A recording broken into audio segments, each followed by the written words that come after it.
Sukses adalah mengetahui potensi apa yang tersedia dan menggunakannya sebaik mungkin.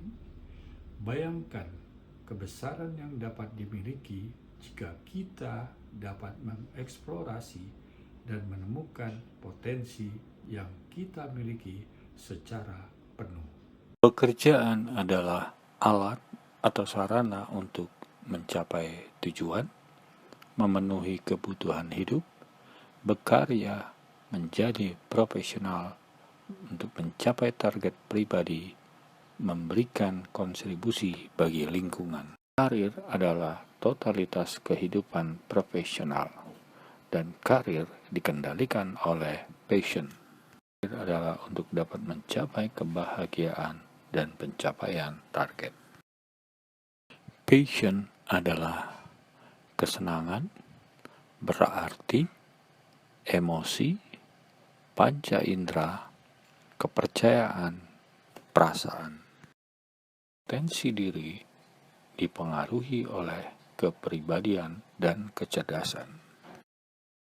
Tak ada anak Indonesia yang bodoh. Itulah yang diyakini pendiri Surya Institute, Profesor Yohanes Surya, PhD. Berbekal keyakinan tersebut, dia merekrut 27 anak Papua secara acak untuk digembleng di lembaga yang dipimpinnya. Kini, setelah 10 bulan, sebagian di antara mereka siap diterjunkan dalam ajang Olimpiade. Ya.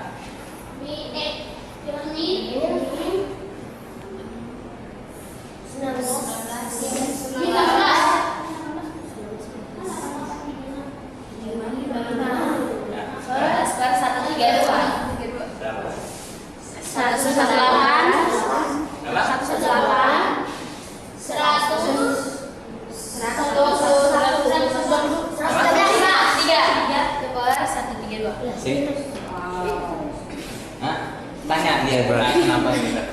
Ya. Coba ada yang bisa jelasin. Jelasin kenapa. Pertama tuh kita punya dulu 400 ini 298 ini maksudnya. Oke. Itu ada pemilihan yang 13 bukan yang 15. Oke. Ya. Itu 12 dikali 3 36, 11 kali 5 55, jadi 36 dikurangi 55 dengan 19. Terus jadi dibagi 11 kali 12 sama 32. Oke, sekarang setelah ini coba sekarang misalnya geometri problem. Ya, kalau geometri problem katakan nah, coba sekarang hitung sisinya 7. Nah, berapa luas ini? Siapa? Coba. Ayo kamu. Ya, coba berapa? Ya, kamu. Ayo kamu. Berapa? Langsung hasilnya bisa tahu. Ya, boleh itu. Ya boleh bikin coretan.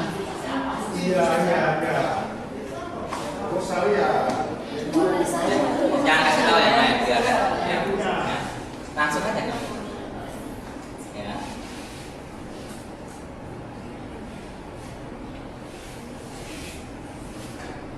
Ya langsung, nggak apa-apa.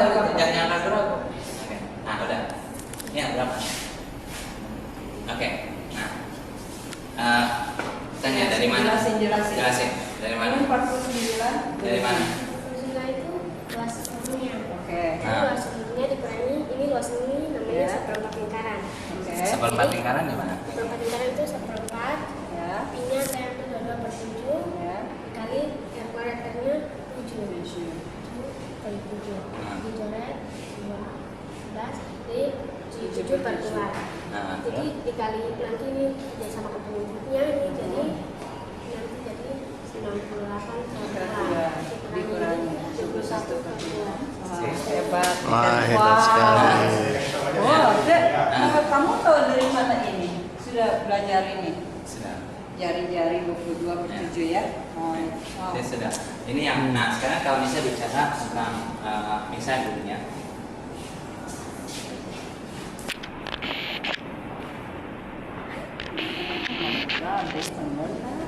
Oke, coba selama kerja? I feel stupid. Hah? Siapa? Oh, ya. Oke, ya. Ayo. Oke.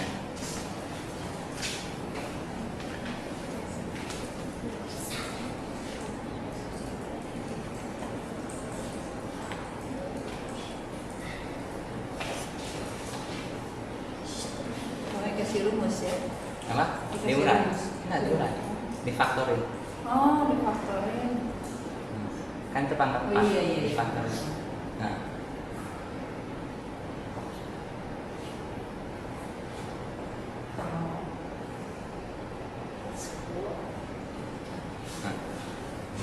Oh my god. Hebat.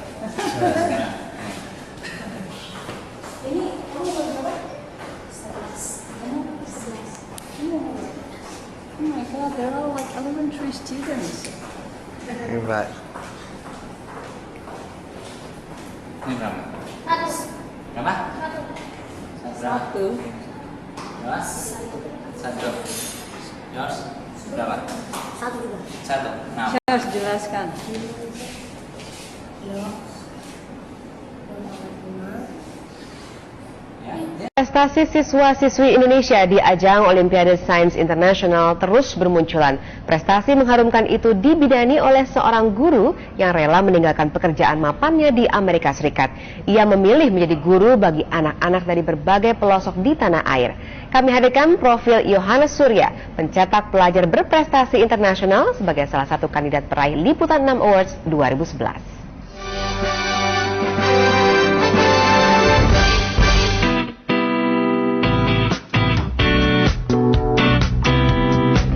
Yohanes Surya menyelesaikan program doktor tahun 94 dengan predikat cum laude. Ia lalu bekerja sebagai konsultan fisika teori di Virginia, Amerika Serikat. Walau telah mendapat izin tinggal di Amerika, panggilan jiwanya sebagai pendidik menuntunnya kembali ke tanah air untuk satu tujuan, mengembangkan dunia pendidikan fisika di tanah air.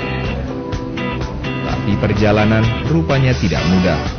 Profesor Yohanes sempat menganggur tanpa kerja tetap hingga tabungan hasil kerja di Amerika Serikat habis untuk menghidupi keluarga di Jakarta. Untuk menyambung hidup, Yohanes menulis buku dan memberi pelajaran fisika privat. Saya harus bersusah-susah gitu, naik kendaraan umum, dan dengan uang yang sangat minim bulanannya, punya anak gitu. Nah itu sangat sulit sekali. Ayo, short. Tekanan hidup tidak menghancurkan semangat Yohanes membangun dunia pendidikan Indonesia. Dengan gigih, diiring bantuan sejumlah rekan, Yohanes membimbing anak-anak Indonesia berbakat. Kini, ratusan sudah, siswa Indonesia juara Olimpiade Sains atau Matematika lahir dari tangannya.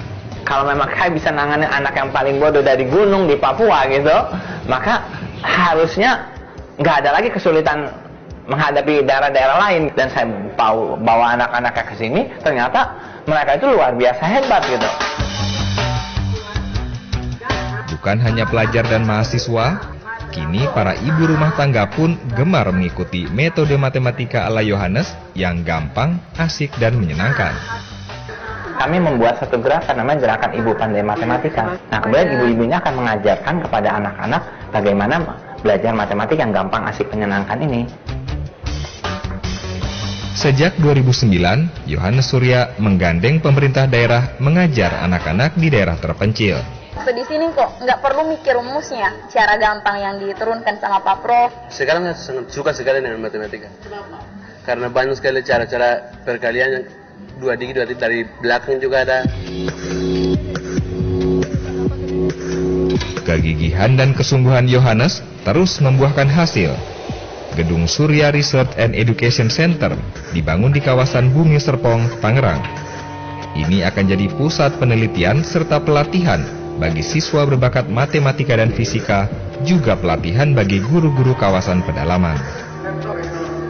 Bangsa Indonesia tentu berharap cita-cita Yohanes Surya menjadikan Indonesia negara ilmu pengetahuan dan riset di bidang matematika dan fisika segera terwujud. Kurnia Supriyatna melaporkan.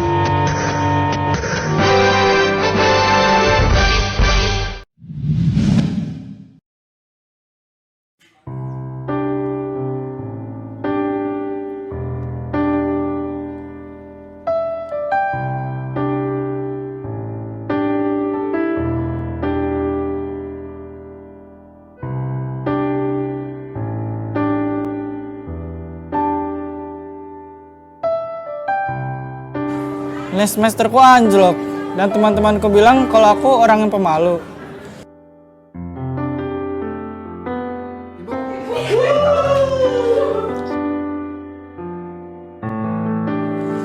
Tapi aku yakin masih bisa sukses.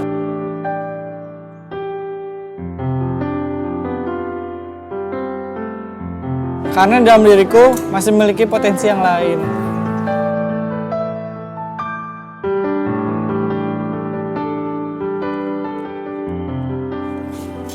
Oke, kalau gitu aku akan memperbaiki kekuranganku dan mengembangkan segala potensi yang ada dalam diriku.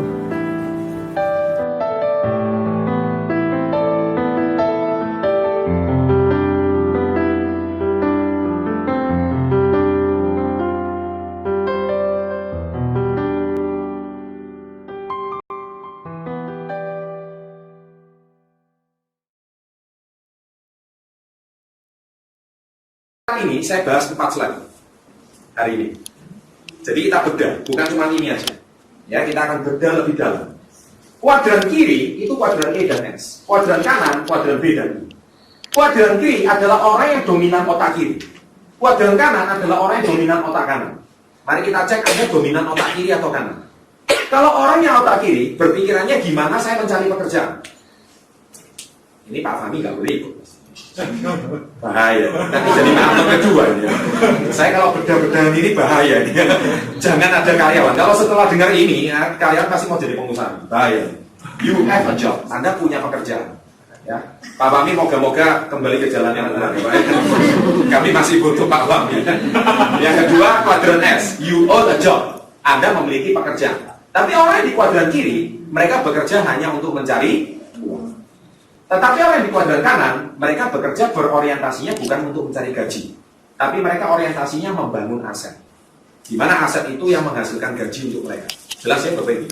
Itu kuadran I. Sedangkan kuadran I, mereka membiarkan asetnya yang menghasilkan uang untuk dia. Dan mereka di sini tidak bekerja keras. Mereka di sini bekerja keras pagi, siang, malam untuk mencari uang. Siapa di sini bekerja untuk mencari uang? Angkat tangan. Jujur. Ataukah Anda mau uang bekerja untuk mencari Anda? Siapa yang mau? Tidak apa-apa. Nanti saya cek satu persatu. Kelihatannya sepertinya Anda sih kelihatannya kuadran kanan semua. Kelihatannya. Tapi nanti setelah saya bedah satu persatu, hanya 5% orang yang benar-benar di kuadran kanan. Oke ya, kita bahas satu persatu slide-nya. Berikutnya lagi. Nah, di kuadran manakah Anda? Ayo. Cara membangun aset. How money works. Gimana uang itu bekerja? 95% orang itu di sini. Anda bekerja untuk pihak lain. Pihak lain di sini bisa jadi bos, bisa jadi atasan, bisa jadi pimpinan. Siapa karyawan di sini angkat tangan? Yang tinggi dong.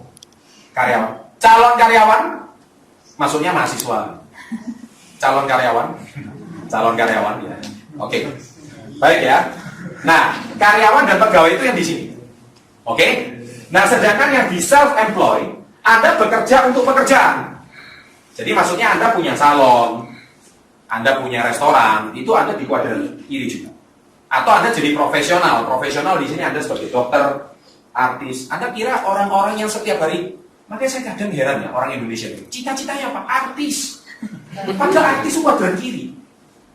Itu selama masih cantik laku, nggak cantik ya nggak laku. Betul ya? Betul itu. Ya, sama dokter. Saya tuh loh, Bapak Ibu.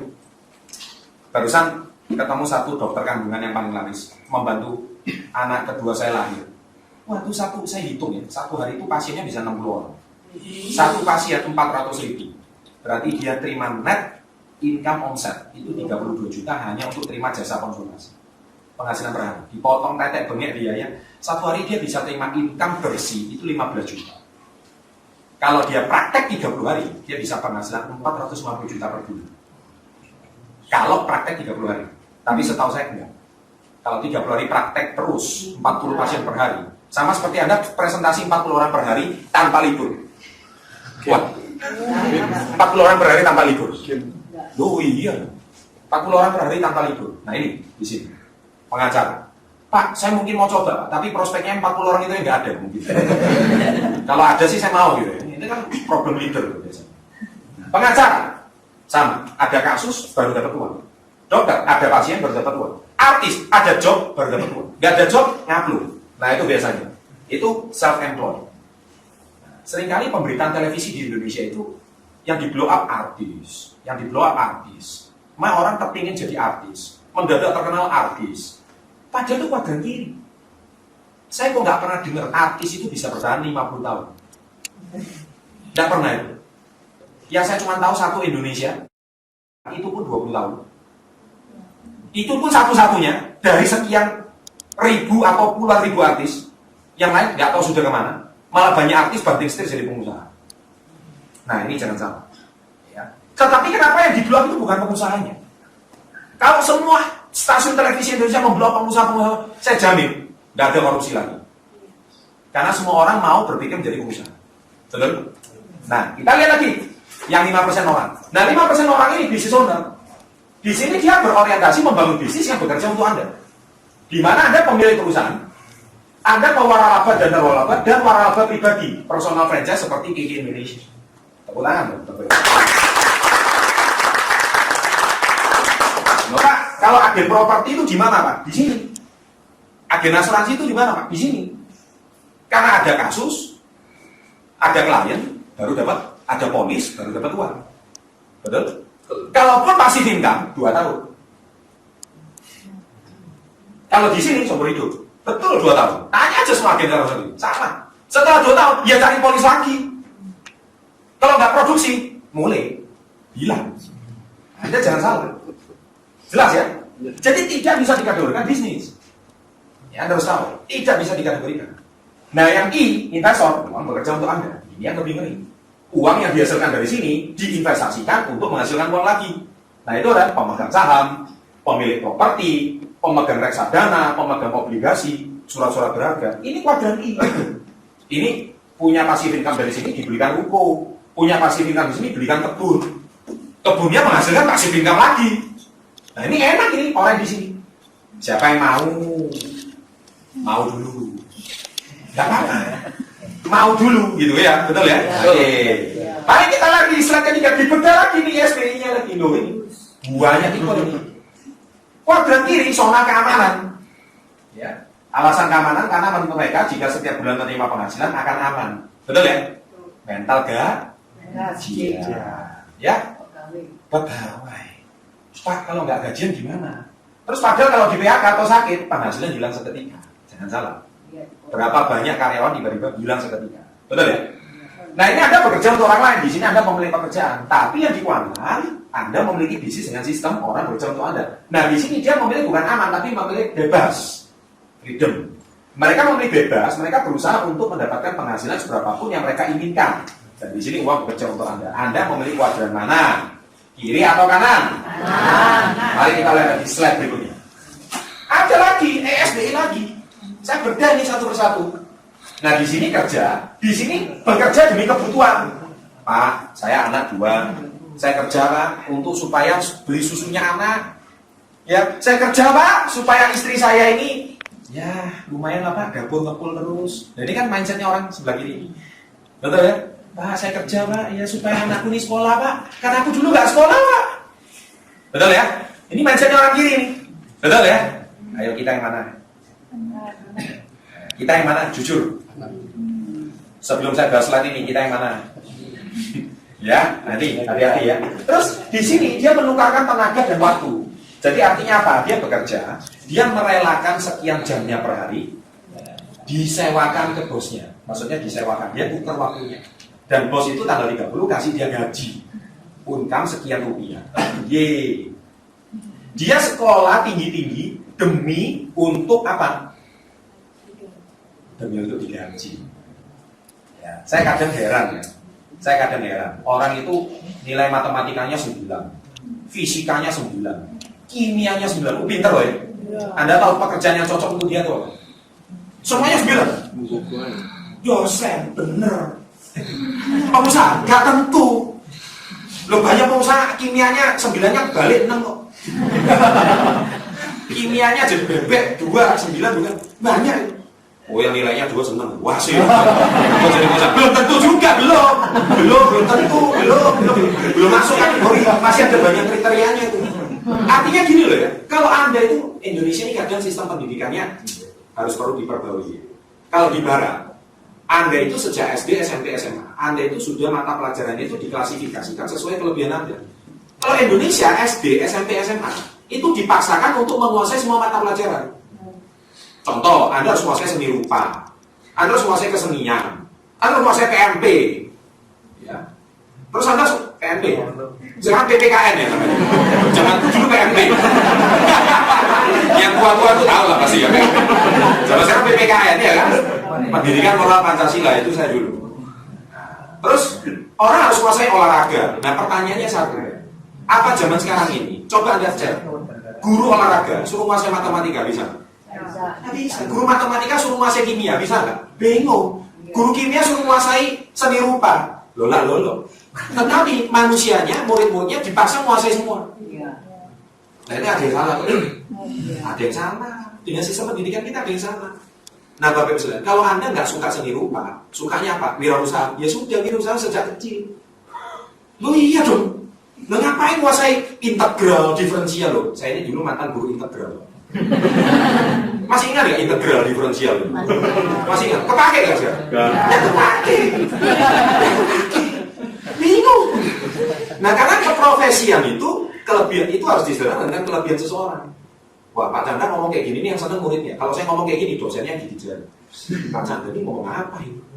Ya nanti soalnya Pak semua murid bingung. Nah di sisi ini mengajarkan kepada Anda itu spesifik. Anda mau jadi pengusaha? Yes. Anda mau jadi wirausaha? Yes. Dan Anda mau jadi kuadran kanan? Yes. Dan Anda ikut pertemuan ini karena Anda kuadran kanan? Yes. Betul ya? Terus bisnis owner, sistem, bisnis jaringan, internet dan sebagainya, investor di sini pemegang saham. Ini enak tuh. Kebiasaan menggunakan pendapatan kalau di sini membangun. Nah ini cara kalau orang di kuadran kiri itu biasanya gini, punya kartu kredit dipamer-pamerin. Gold, platinum, padahal kartu hutang. Terus kalau ada handphone baru, cicil 12 bulan, padahal hutang. Dan dibangga-banggain. Kalau di sini bukan kartu kredit yang banggain, iya di sini kartu prioritas, kartu premium, iya kan? Beli semuanya kontan, nggak pakai nyicil. Kalau di sini mental nyicil. Nah ini harus beda. Dan di sini kebiasaannya ngutang. Di sini aset. Mindset. Anda harus tahu bedanya. Makanya yang suka ngutang, hati-hati.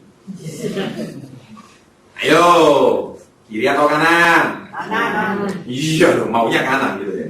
Terus mengurangi pendapatan. Pokoknya, waduh kalau dapat income sedikit, langsung ganti baju.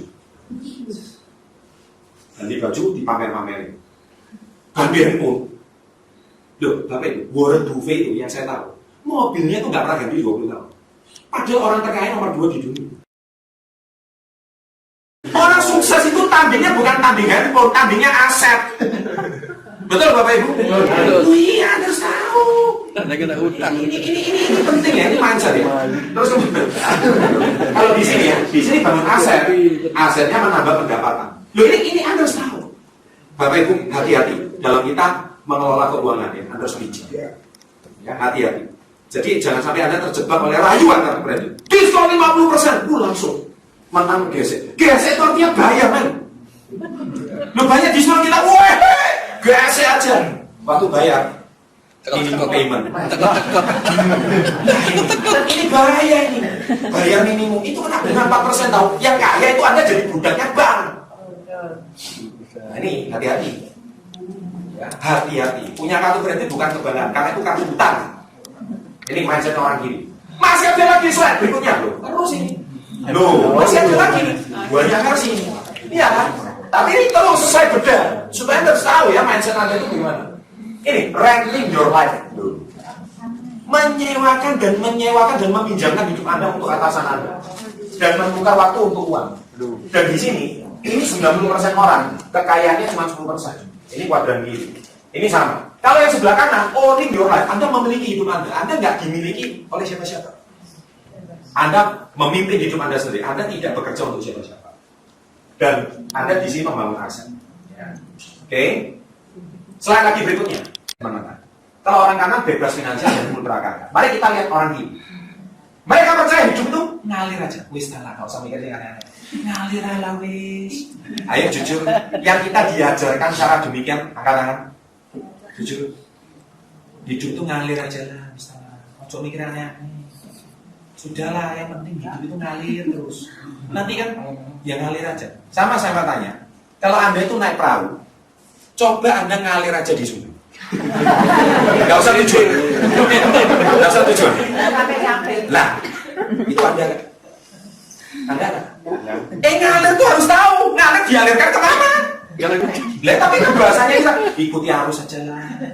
Nggak usah mikir aneh-aneh. Jangan ikut gaya pikirannya orang kaya, itu aneh. Orang-orang kayak kita ini nggak bisa. Ngalir aja. Hati-hati. Hati-hati. Yang sudah kena bahasa kayak gini, hati-hati. Itu orang kiri. Karena mereka hidup dengan target, tujuan, dan visi yang telah ditentukan.